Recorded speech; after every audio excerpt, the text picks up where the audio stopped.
10% எதெல்லாம் நம்ம காட்ட முடியும். தலையை வெட்டுறதுன்னு நம்ம நூற்றுக்கணக்கான சினிமாவில் பார்த்தது தான். பட் ஆக்சுவலாக தலையை வெட்டும்போது என்ன நடந்துக்குன்னா, தலையை வெட்டி ஃபுல்லாக வந்து அதை ஸ்மாஷ் பண்ணி கண்ணை வெளியே எடுத்து உருட்டி தலையிலேருந்து மூளையை எடுத்து மூளையை வந்து டேஸ்ட் பார்த்த வரைக்கும் நடந்திருக்கு. இப்போ அதை நீங்கள் விஷுவல் பண்ண முடியுமா? 96 லிங்கம் இறந்துட்டாரு. இப்போ 2026 30 வருஷம் ஆச்சு. இன்னும் அதோட அந்த ரத்த வரலாறு வந்து தொடர்ந்துட்டு இருக்கு.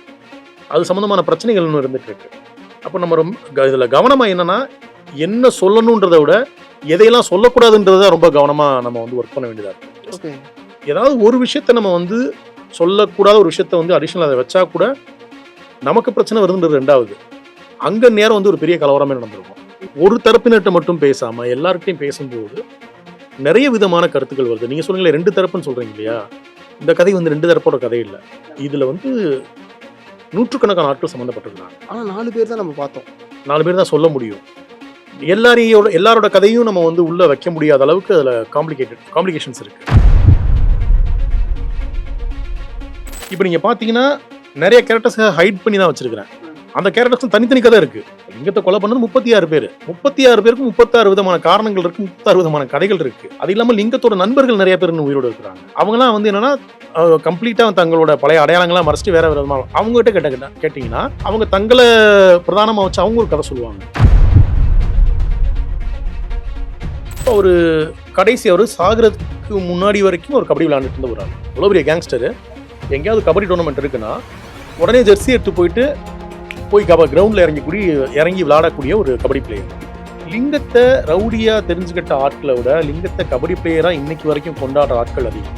இந்த சீரிஸ் வந்த அடுத்த நாள் வந்து மனதி கணேசன் பைசன் அவர் வந்து பிபிசி தமிழ் நியூஸ்ல ஒரு பேட்டி கொடுத்துருக்காரு.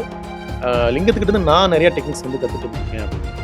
அப்போ லிங்கம்ன்றது கபடியில் ஒரு மிகப்பெரிய ஐக்கன் ஆகும்.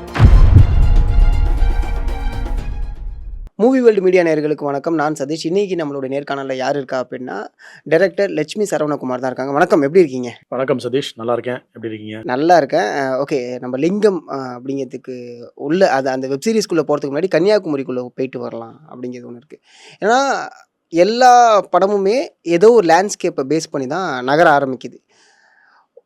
ஒரு சமயத்தில் அந்த லாங்குவேஜை வந்து ஓவர் க்ளோரிஃபை பண்ணுறதை நம்ம பார்க்க முடியும். உதாரணத்துக்கு வந்து திருநெல்வேலியாக இருக்கட்டும், மதுரையாக இருக்கட்டும், ஏதாவது ஒரு இப்போ ஒரு இதை ஒண்டி இலை அப்படின்னு அதை ஒண்டியுமே வச்சு நகர்த்துற மாதிரி இருக்கும். ஆனால் லிங்கமில் அந்த லேண்ட்ஸ்கேப்பை வந்து ட்ராவல் பண்ணது இருக்குல்ல, அது தனியாக பிரித்து பார்க்கவும் முடியல. ஸோ அந்த ஒரு விஷயம் இருக்குது. இதுக்கான ப்ரிப்பரேஷன் அண்ட் இதுக்கான மெனக்கடல் இருக்குல்ல, அதை பற்றி நம்ம பேசலாம்.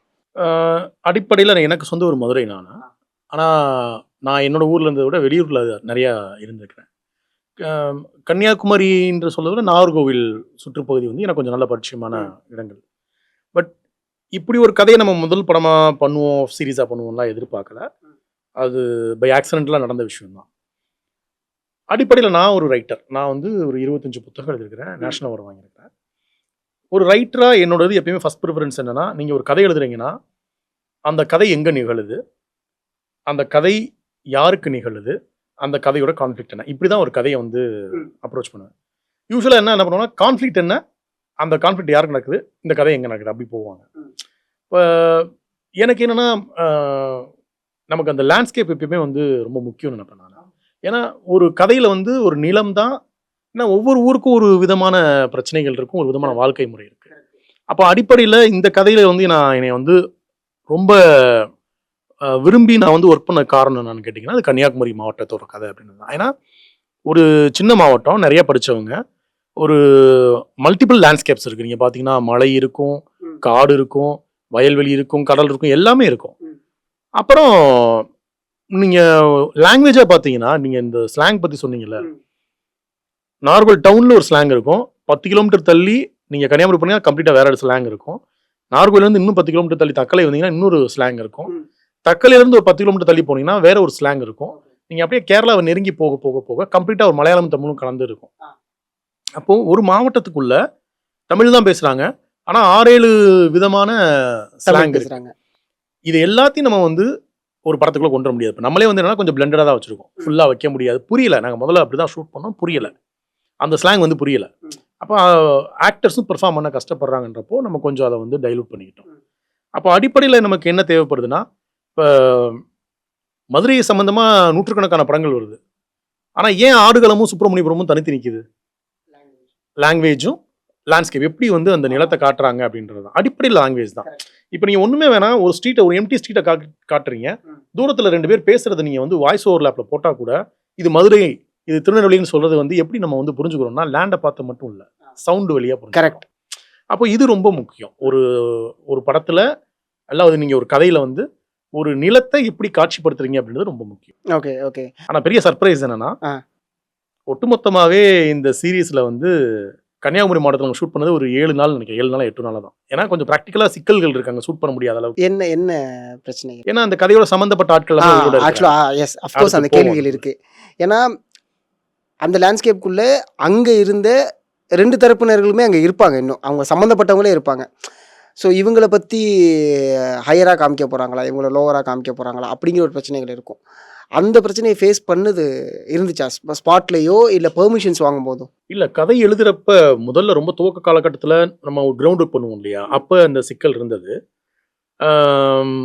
ஆனால் என்னன்னா, அதை நம்ம ஒரு தரப்பினர்கிட்ட மட்டும் பேசாமல் எல்லார்கிட்டையும் பேசும்போது நிறைய விதமான கருத்துக்கள் வருது. நீங்கள் சொல்லுங்களேன், 2 தரப்புன்னு சொல்கிறீங்க இல்லையா, இந்த கதை வந்து 2 தரப்போட கதை இல்லை, இதில் வந்து நூற்றுக்கணக்கான ஆட்கள் சம்மந்தப்பட்டிருக்கிறாங்க. ஆனால் 4 பேர் தான் நம்ம பார்த்தோம். 4 பேர் தான் சொல்ல முடியும். எல்லாரோட கதையும் நம்ம வந்து உள்ளே வைக்க முடியாத அளவுக்கு அதில் காம்ப்ளிகேஷன்ஸ் இருக்குது. இப்போ இந்த கதை வந்து வெறுமனே அந்த ஒரு மாவட்டத்தோட முடிகிற கதை இல்லை, தூத்துக்குடி, திருநெல்வேலி இப்படின்னு அது எக்ஸ்டெண்ட் ஆகுது. நிறைய பேர் அதில் சம்மந்தப்படுறாங்க. அந்த கதையோட இது வந்து 96ல் லிங்கம் இறந்துட்டாரு, இப்போ 2026 30 வருஷம் ஆச்சு. இன்னும் அதோட அந்த ரத்த வரலாறு வந்து தொடர்ந்துட்டு இருக்கு. அது சம்மந்தமான பிரச்சனைகள் இன்னும் இருந்துட்டு இருக்கு. அப்போ நம்ம ரொம்ப இதில் கவனமாக என்னன்னா, என்ன சொல்லணுன்றதை விட எதையெல்லாம் சொல்லக்கூடாதுன்றதை ரொம்ப கவனமாக நம்ம வந்து ஒர்க் பண்ண வேண்டியதாக இருக்குது. ஓகே. ஏதாவது ஒரு விஷயத்த நம்ம வந்து சொல்லக்கூடாத ஒரு விஷயத்த வந்து அடிஷ்னல் அதை வச்சா கூட நமக்கு பிரச்சனை வருதுன்றது 2வது. அங்கே நேரம் வந்து ஒரு பெரிய கலவரமே நடந்திருக்கும். இப்போ ரொம்ப கான்சியஸாக நம்ம என்ன ஒர்க் பண்ண வேண்டியதாக இருக்குன்னா, ஒன்று எந்த இடத்துலையும் நம்ம வந்து வயலன்ஸை வந்து க்ளோரிஃபை பண்ணிடக்கூடாது. 2வது இந்த கதையில் சம்மந்தப்பட்ட கேரக்டர்ஸ் யாரையும், இப்போ நிறைய பேர் வந்து இதுலேருந்து வெளியில் போயிருக்கிறாங்க, ஒதுங்கி வாழ்கிறாங்க, அமைதியாக வந்து வேற ஒரு லைஃப்ல போயிருக்கிறாங்க, சில பேர் வந்து ரொம்ப வருஷம் சிறையில் இருக்கிறாங்க, இவங்க யாரையும் ட்ரிகர் பண்ணிடக்கூடாது.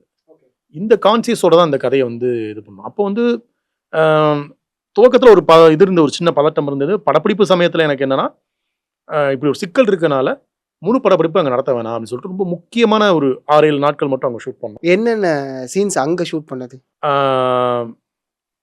இந்த நீங்கள் கடலில் வந்து சில காட்சிகள், அந்த சாராயம் ஃபைட் சீக்வன்ஸ், எந்த கடலில் இருக்க ஃபைட் சீக்வன்ஸ்லாம், அந்த கரையோரத்தில் ஒரு ஃபைட் சீக்வன்ஸ் இருக்கும்ல, ஆக்சுவலாக எலிவேஷன் சொல்கிறேன். அதெல்லாம் வந்து சர்ப்ரைஸ் அவங்க அதெல்லாம் ஈஸியாக ஷூட் பண்ணது அந்த நைட் எஃபெக்ட்னால. பட் அந்த போலீஸ் பிடிக்கிற சீன் வந்து மணப்பாட்டில் ஷூட் பண்ணது. அது நீங்கள் லொக்கேஷன் பார்த்தாலே தெரியும். வேற வேற இடங்கள்ல தான் கடல் வந்து மேட்ச் பண்ணிக்கிட்டோம். நாகர்கோவிலில் ரொம்ப தான் ஒரு 6-7 நாள் நாகர்கோவிலில் ஷூட் பண்ணோம். அப்புறம் ஒரு 20 நாள் கிட்ட வந்து திருச்செந்தூர் ஷூட் பண்ணோம்.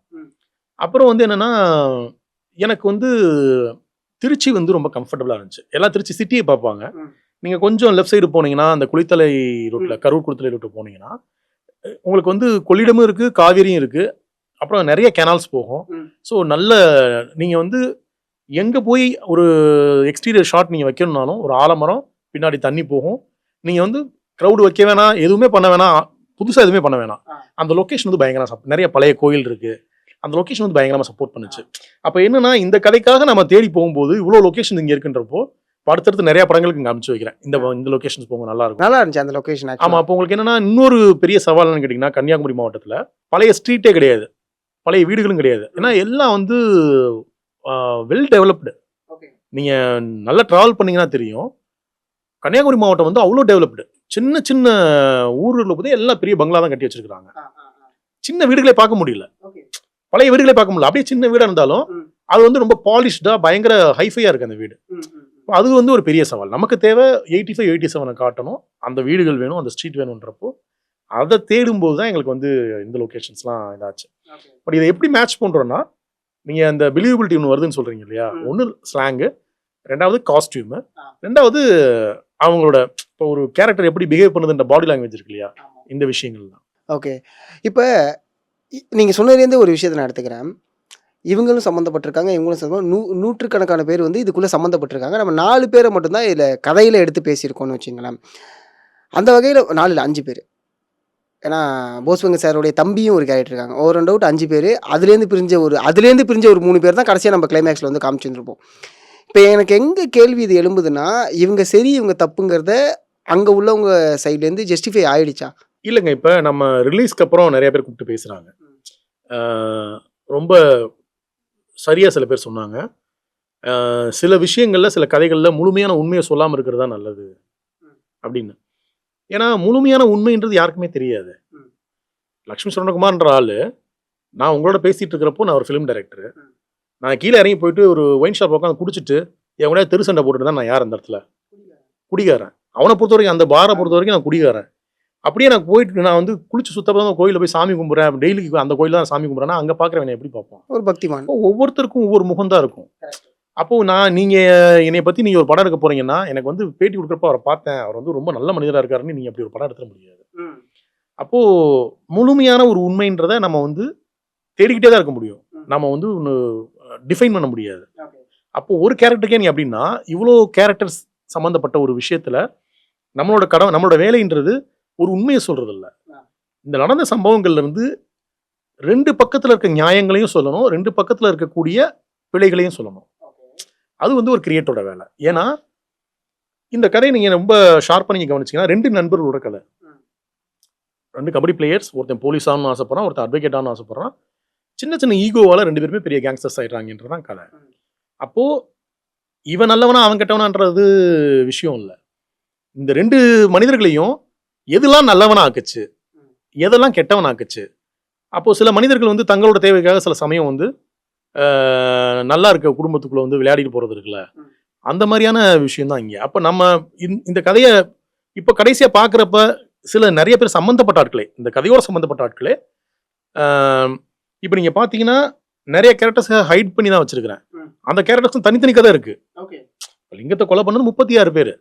36 பேருக்கும் 36 விதமான காரணங்கள் இருக்கு, 36 விதமான கதைகள் இருக்கு.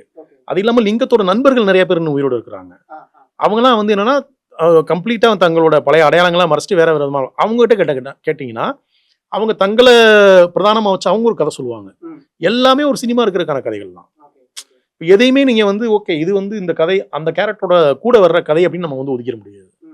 அதனால தான் சொல்ல இது நூற்றுக்கணக்கான மனிதர்கள் சம்மந்தப்பட்டிருக்காங்க. கரெக்ட். ஆனால் இப்போ ஓவர் அண்ட் அவுட் நம்ம டைட்டிலில் வந்து லிங்கம் அப்படிங்கும்போது இது லிங்கத்தை பிரதானப்படுத்தின ஒரு கதை அப்படிங்கிறத நம்ம அண்டர்ஸ்டாண்ட் பண்ணி தான் உள்ளே வரும். கதையோடைய ஓட்டமாக நம்ம பார்க்கும்போது வந்து பார்த்தீங்கன்னா, ஏதோ ஒரு வகையில் லிங்கத்துக்கு நடந்தது மட்டும்தான் தப்பு அப்படிங்கிற ஒரு பார்வையை மாறிது. லிங்கத்தை வந்து ஒரு ஹீரோ மெட்டீரியலாக காமிக்கிறதுன்னு ஒன்று இருக்குல்ல. இப்போ என்னோட கேள்வி அங்கே தான் ஆரம்பிக்குது. அப்போ லிங்கம் மாதிரி இருக்கிறது ஓகேவா? லிங்கம் கேள்வி கேட்டது ஓகே. நீங்கள் மறுபடியும் நான் அதுக்குள்ளே வரேன்.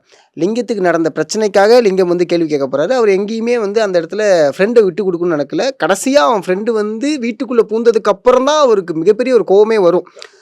அதே சமயம் அவங்க ஃப்ரெண்டோடைய கேரக்டருமே வந்து ஃப்ரெண்டோடைய அம்மா கேரக்டருமே வந்து பார்த்தீங்கன்னா ஃபஸ்ட்லேருந்தே லிங்கத்துக்கிட்ட வந்து ரொம்ப தன்மையாக தான் நடந்துட்டு இருப்பாங்க. என் பையனை கொண்டாத அப்படிங்கிற அளவுக்கு சொல்லிட்டு இருப்பாங்க. ஆனால் கடைசியாக வந்து அவன் தலை எனக்கு வேணும் அப்படிங்கிற அளவுக்கு உச்சக்கட்ட கோபத்தில் தான் போயிருப்பாங்க. ஓகேங்களா? இப்போ என்னோட கேள்வி எங்கே ஆரம்பிக்குதுன்னா, லிங்கமுமே ஒரு காலகட்டத்தில் தன்னோட தேவைக்காக அது தப்பாக இருந்தாலும் சரிதான் அப்படின்னு உள்ளே போக ஆரம்பிக்கிறார்ல. சாராயம் வைக்க போகிறது. இப்போ லிங்கம் வந்து ஒரு ஹீரோ மெட்டீரியலாக காமிக்கிறது சரியா? இப்போ இப்படி எடுத்துங்களேன். இப்போ நம்மளோட சராசரி லைஃப்ல இருந்து நம்ம எல்லாருமே ஜட்ஜ் பண்ணிட்டே இருக்கோம். தொழில் சார்ந்து ஒருத்தரோட நம்ம முன்னாடி சொன்ன மாதிரி ஒயின் ஷாப்ல ஒருத்தன் குடிச்சிட்டு கிடந்தா வந்து குடிக்காரன். அதே ஆளு குளிச்சுட்டு சாமி கும்பிட கோயிலுக்கு போனால் அவன் பக்திமான் நம்ம ஒரு மைண்ட் செட் இருக்கு இல்லையா? இது ஒரு சராசரி மனிதன் அந்த மைண்ட் செட் இருக்கலாம். பட் ஒரு ஃபில்ம் மேக்கருக்கோ ஒரு கதை சொல்லிக்கோ அவனோட கான்சியஸ் வந்து இந்த ஜட்மெண்ட்டுக்குள்ளே போச்சுன்னா அவன் ஒரு கதை சொல்ல முடியாது.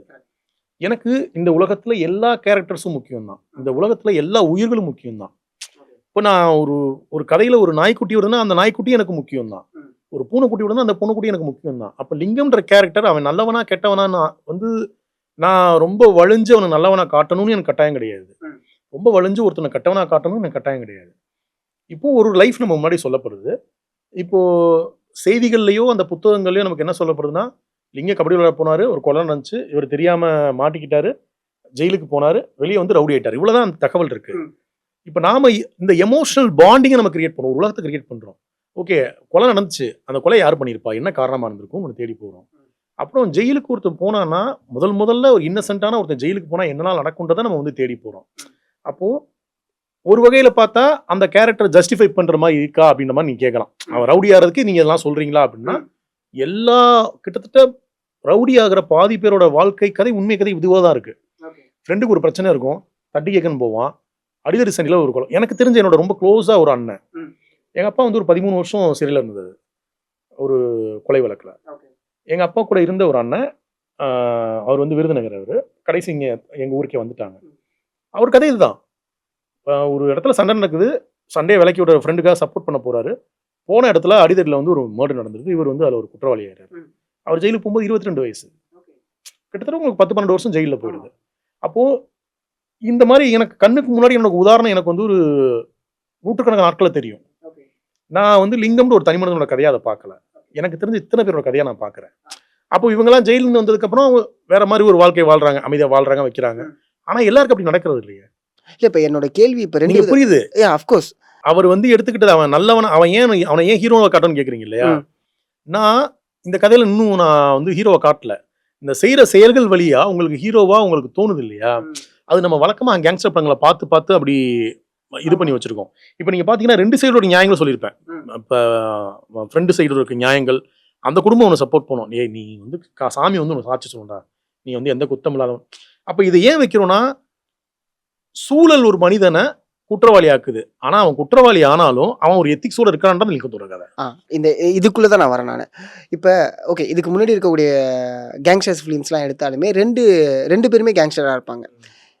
இந்த சைடு இருக்கக்கூடிய கேங்ஸ்டர்ஸ் வந்து பார்த்தீங்கன்னா ரவுடிசம் மட்டுமே செய்யக்கூடிய ஒரு ஆளாக இருப்பார். தனக்கு எதிர யார் இருந்தாலும், அவன் நல்லவனாக இருந்தாலும் தன்னோட தேவைக்காக அவனை கொல்லக்கூடிய ஒரு மனுஷனாக இருப்பார். இந்த சைடு இருக்கக்கூடிய ஒரு கேங்ஸ்டர் வந்து எப்படின்னா, இங்கே இருக்கக்கூடிய ரொம்ப பாஷாவே எடுத்துப்போமே, ஆண்டனி என்ன செய்வார், ரஜினி என்ன செய்வாங்க அப்படின்னு ஒன்று எடுத்துப்போம். ரஜினி வந்து ஆண்டனி கிட்டேருந்து மக்களை காப்பாற்றுவாங்க, பட் ரஜினி செய்து ஒரு கேங்ஸ்டர் அப்படிங்கிற ஒரு விஷயத்தை நம்ம வந்து அக்செப்ட் பண்ணிக்கிறோம். இப்போ இதுக்குள்ளேயே வர லிங்கம் வந்து நல்லது செய்கிறாரு.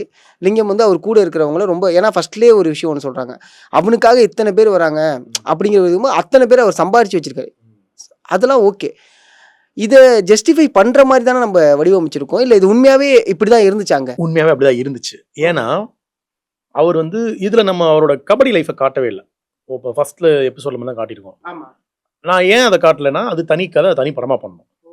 இப்போ ஒரு கடைசி அவர் சாகிறதுக்கு முன்னாடி வரைக்கும் ஒரு கபடி விளையாண்டுட்டு இருந்த ஒரு ஆள், இவ்வளோ பெரிய கேங்ஸ்டரு. எங்கேயாவது கபடி டோர்னமெண்ட் இருக்குன்னா உடனே ஜெர்சி எடுத்து போய் கிரவுண்டில் இறங்கி விளையாடக்கூடிய ஒரு கபடி பிளேயர்.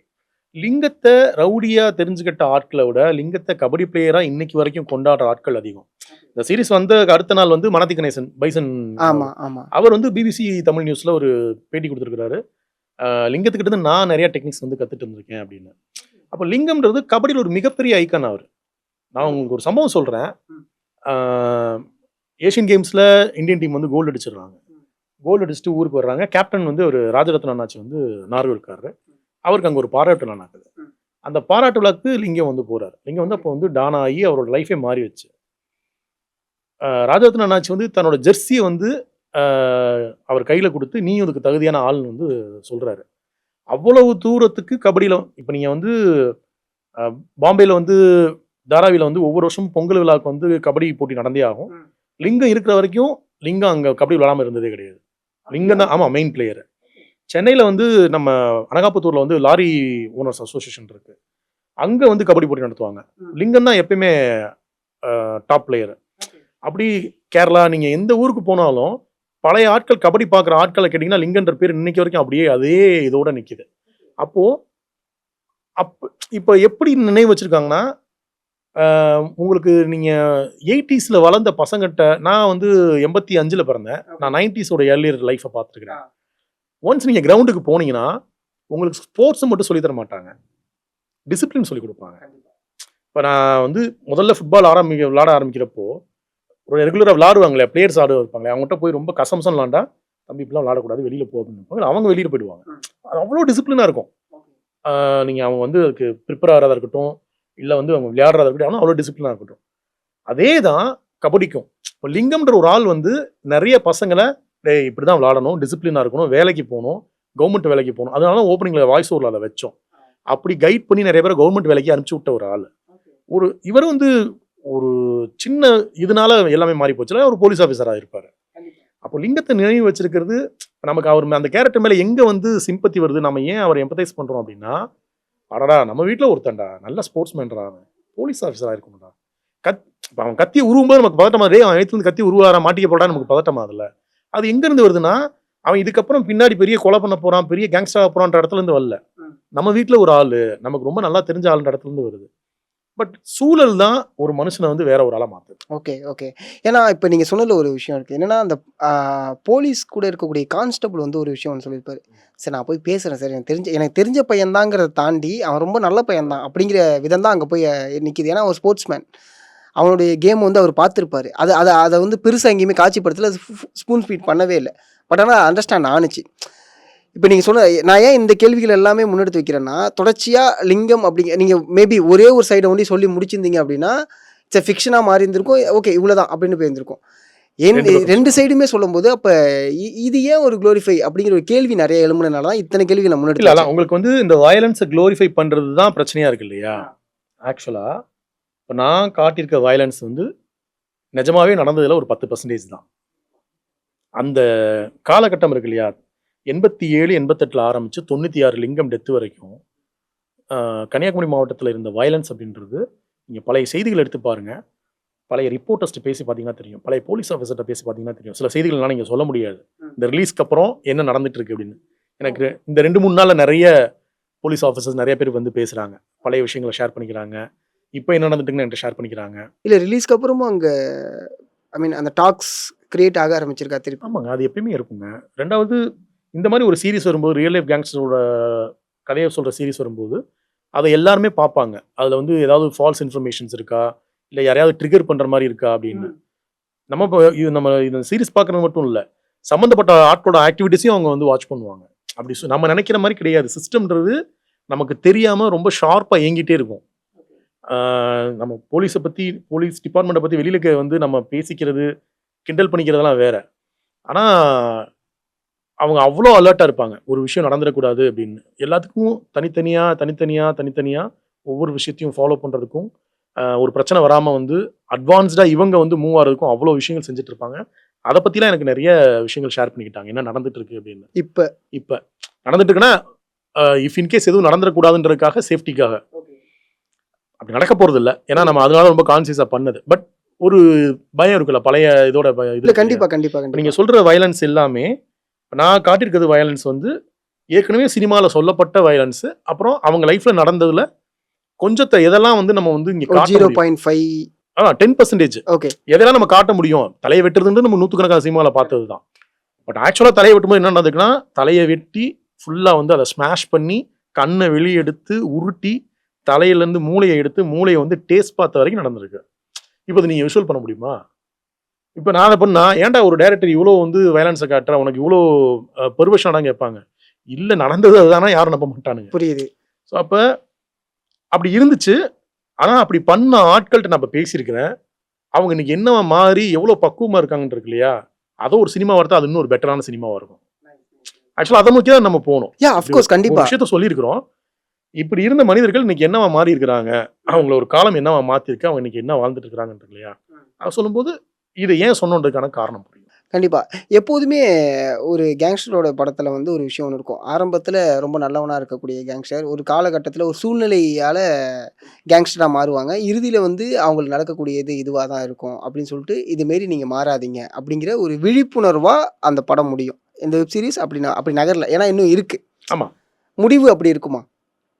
ஐ மீன் செகண்ட் பார்ட் நம்ம நகர்ந்து போகும்போது நான் கேட்குறேன்.